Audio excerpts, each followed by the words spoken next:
¿Y cómo empatar eso, señor Rivera? ¿Cómo empatar precisamente los términos que usted menciona? Seguridad ciudadana, sí, pero también con la seguridad social. ¿Hay un punto de convergencia ahí? Claro que lo hay. Lo que pasa es que lo que sucede también es que eso está relacionado directamente con los ingresos que pueda percibir el Estado. Porque el problema es que todos estos programas que puedan diseñarse o que puedan plantearse en cualquier área marginal necesitan muchos recursos. Y el mejor ejemplo lo tiene, por ejemplo, uno en otros países, por ejemplo, la propia Colombia, en el caso de Medellín, en todas las áreas marginales, en donde existen las pandillas, en el caso de Brasil, en donde las favelas también existen las pandillas, pero aunque haya una inversión altamente fuerte, la solución no es del cortísimo plazo, son políticas sostenidas en el mediano y largo plazo que tienen que ser empatadas con la parte de prevención puramente policial. Yo creo que eso es sumamente importante. Y el tema de la prevención pasa por múltiples aspectos, es decir, qué es lo que efectivamente tiene que prevenir la policía hoy por hoy en un país en donde los niveles de violencia y delincuencia son altos, producto de múltiples problemas que se han venido acumulando en el transcurso del tiempo. Hoy, por ejemplo, no solo tenemos el problema de las maras, tenemos el problema del narcotráfico, tenemos el problema de la trata de personas, tenemos el problema de la depredación de biodiversidad, y así tenemos múltiples problemas que han afectado a la sociedad porque no fueron atajados a tiempo. Pero este caso, específicamente el caso de las maras, es mucho más complejo y difícil de manejar porque se manejan niños, porque están involucrados niños, están involucrados jóvenes y están involucradas familias completas. Nosotros detuvimos el año pasado familias completas que integraban clicas, porque vuelvo a repetirle, el problema es que se ha convertido en una industria criminal que es altamente rentable. Es decir, Villanueva representa para las maras muchísima plata anualmente. Estamos hablando de millones. Por lo tanto, desestructurar negocios criminales que son altamente rentables, económicamente hablando, es un proceso que va a llevar tiempo porque implica un combate fuerte y directo contra las maras, en primer lugar, sus estructuras, y tercero, un proceso de desarrollo para mejorar las condiciones para que no puedan ser cooptados, especialmente niños. ¿Cómo podemos atacar este problema donde vemos que hay un tema y un asunto toral, ingresos económicos y situaciones de vida digna, pero vemos que esto pudiese generar ingresos para las familias y no estamos criminalizando? O sea, al final la gente necesita comer, vivir y vivir dignamente y vivir bien. Las personas, los países que han logrado salir de estas situaciones, países como El Salvador y Guatemala y Honduras, que tenían una situación de conflictividad a partir del fenómeno de las maras. Las maras hay que reconocerlas como un fenómeno. Y yo soy de las personas que sigue pensando que ya casi es un fenómeno en extinción. Hay una doble criminalización sobre la juventud. Y a veces los entes del Estado tampoco quieren reconocer que sobre las estructuras de las maras existen estructuras que no necesariamente son las maras. Y ahí hay que también tener mucho cuidado porque es muy fácil decir, digamos, bueno, ataquemos estos grupos. Pero en el fondo no estamos atacando el problema realmente. No estamos abordando, no con un fenómeno de policitación o poniendo la seguridad. Mire, ha demostrado, miren, en El Salvador, mano dura, ultra mano dura. En Honduras, igual, mano dura. Y no funcionó. Hoy están los dos países entrando en nuevas lógicas y en nuevos procesos. Los dos de ellos intentando hacer todo un concepto de mediación y transformación de conflictos que puede tener sus críticas, que puede tener sus procesos regresivos o que se van adelantando a resolver algunos conflictos. Sin embargo, están entrándose por otras vías. Y ese modelo de cambiar paradigmáticamente el concepto de la seguridad, que es un poco de lo que no se quiere hablar en Guatemala. Guatemala tiene también una historia muy triste. Y tiene una historia lamentablemente muy basada en modelos represivos de actuación no solamente policial, sino también de actuación pública en general. Entonces no hay un mecanismo y no existe tampoco una voluntad de Estado para generar mecanismos que realmente transformen las conflictividades. Si estamos conscientes que hay un problema sistémico de demanda económica, de falta de trabajo, de hacinamiento en las comunidades. Hemos hablado hasta la saciedad del tema urbano, de la necesidad de hacer transformaciones serias en las estructuras urbanas de esta gran capital que tenemos en Guatemala. Sin embargo, no lo estamos haciendo. Hace poco tuvimos, y yo le pediría que viéramos estadísticamente los resultados que ha tenido en colonias como en El Limón, en la zona 18, en Villanueva. En Villanueva hay N programas de intervención policíaca. En El Limón estuvo el ejército, ha estado por más de 6 meses interviniendo. Y usted revisa estadísticamente y las estadísticas no reflejan, pero ni un poco, la mejora de la transformación de las conflictividades, porque las lógicas no funcionan desde esa manera. Usted habla específicamente del caso de Salvador, nos vamos a centrar ahí, en donde el gobierno propició una negociación entre ambas maras, entre ambos bandos que acechan diariamente al salvadoreño, y ahí hay resultados donde se ha visto que ha ido menguando los homicidios. Ya el ministro López Bonilla ha dicho que Guatemala no tiene la lógica salvadoreña en cuanto a la operatividad de las maras. Al Salvador y Honduras pareciera que les está funcionando.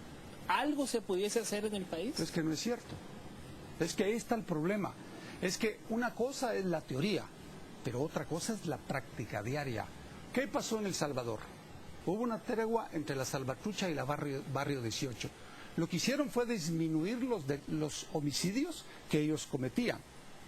Eso sí se disminuyeron, pero siguen matando selectivamente cuando les conviene y circunstancialmente lo han hecho y han habido incrementos. Pero vea usted si bajaron las extorsiones, que es el grueso de la actividad delictiva de las maras y que afecta a los más pobres en El Salvador. No ha bajado ni uno, al contrario, se incrementaron. Hoy empiezan a tener problemas, hoy ya tienen problemas. Las últimas actividades en las que ha participado el nuevo director de la policía, el ministro de Gobernación, ya lo empiezan a plantear. Es decir, no es tan cierto, son falsas treguas, porque el Estado lo que menos podría hacer es pactar con la criminalidad. Entonces pactemos también con el narcotráfico y entonces pactemos con todos los criminales del país. El Estado no puede legalmente, en ningún caso, pactar con organizaciones criminales. Su primera obligación es combatirlo. Su primera obligación es perseguirlos y ponerlos a disposición de los tribunales, pero no pactar.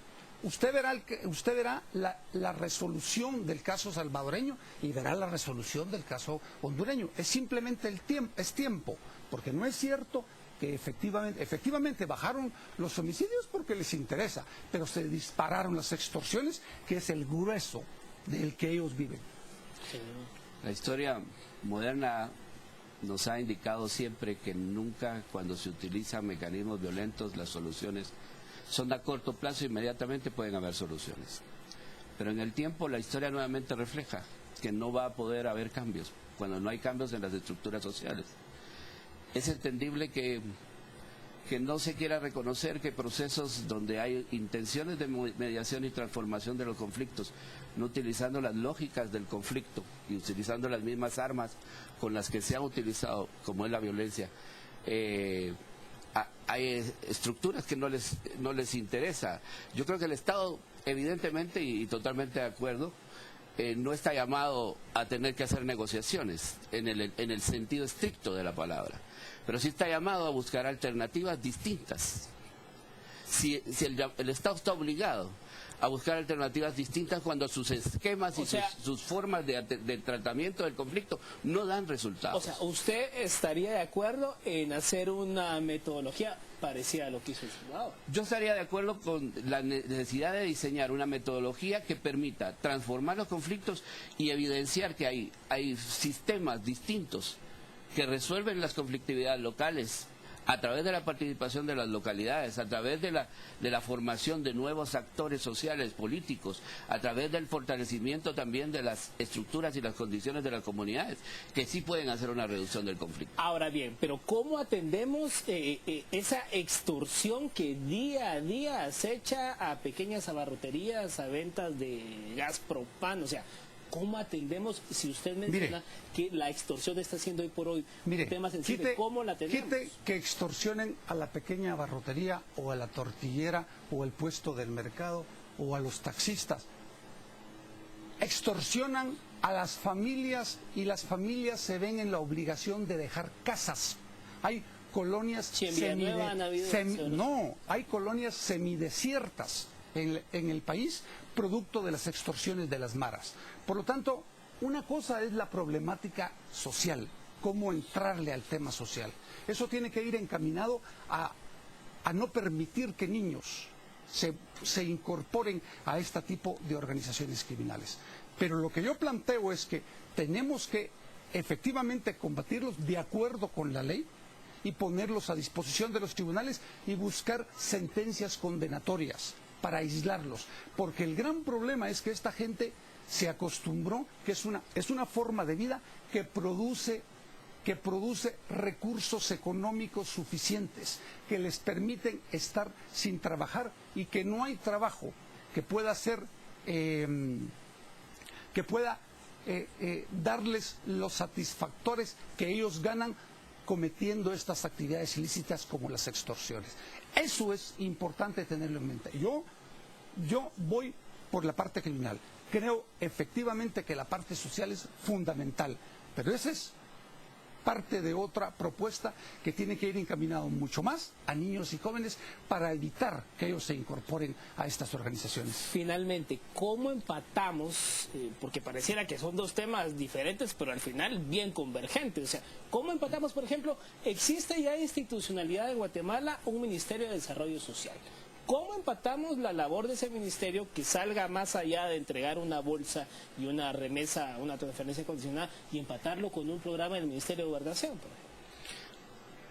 Yo insisto que cuando las políticas de Estado no están alineadas, y entiendo la situación del señor ministro, porque a él le toca abordar el tema criminal. Y el tema criminal, si él lo entiende perfectamente, no es un tema que se aborda única y exclusivamente con mecanismos de represión. Esa es una lógica perversa. Al final termina siendo una lógica perversa porque en el camino no vas a resolver absolutamente nada. Lo que terminas haciendo es generando una psicosis y un caos social, que es imposible generar gobernabilidad en estados donde la gente está en alta digamos estrés y no hay posibilidad de generar estructuras de comunidad. Los países que han resuelto sus problemas de conflicto solamente lo han logrado cuando hacen intervenciones integrales. Y esto creo que es un tema que no se puede dejar no se puede menospreciar. No hay recurso en un país, y mucho menos en un país como Guatemala, que alcance para combatir la criminalidad. Cuando hay un pueblo que tiene hambre, cuando hay un pueblo que tiene bajas expectativas sociales, cuando hay un Estado que tampoco está interesado en fortalecer esas estructuras sociales, cuando sales a la calle y hay desempleo y tienes una estructura criminal que tiene una cantidad de recursos ilimitados para ofrecerle a la juventud y un Estado debilitado que no tiene recursos ni mucho menos programas para ofrecer. Entonces no es un tema, es como un gato que se quiere agarrar la cola todo el tiempo. Estás repitiendo y yo lo digo y no es que tenga hablé de El Salvador y Honduras como una alternativa viable real que está apareciendo. Lo que pasa es que tampoco podemos hacer una minusvalía o una disminución de los efectos. Las cosas no pueden cambiar. Hoy por hoy este país se está desangrando. Hoy por hoy los jóvenes están saliendo a las calles y se están muriendo. Hoy por hoy los chicos no tienen expectativas de salir y cambiar porque no tienen una oportunidad. Entonces, bueno, ok, lo estamos viendo. Pero salen a la calle y si tienen a un narcotraficante o a una pandilla que les está ofreciendo un espacio. ¿Cuál es el rol que juega la sociedad? ¿Cuál es el rol que juega el Estado? ¿Cuál es el rol que juega el empresario? ¿Cuál es el rol que juegan los actores sociales en la transformación de esos conflictos? ¿Y cómo podemos buscar mecanismos viables para transformar esto? Porque de lo contrario vamos a seguir repitiendo lo mismo. Bueno, pues gracias a ambos por haber estado hablando y platicando sobre este tema que pues nos daría para horas y horas, tema complejo en Guatemala, el tema de la violencia, inseguridad ciudadana, inseguridad social también. Despedimos esta entrevista, pasamos ahora con Alejandro Castillo, nos trae importante información a esta hora. Buen día, Alejandro, adelante.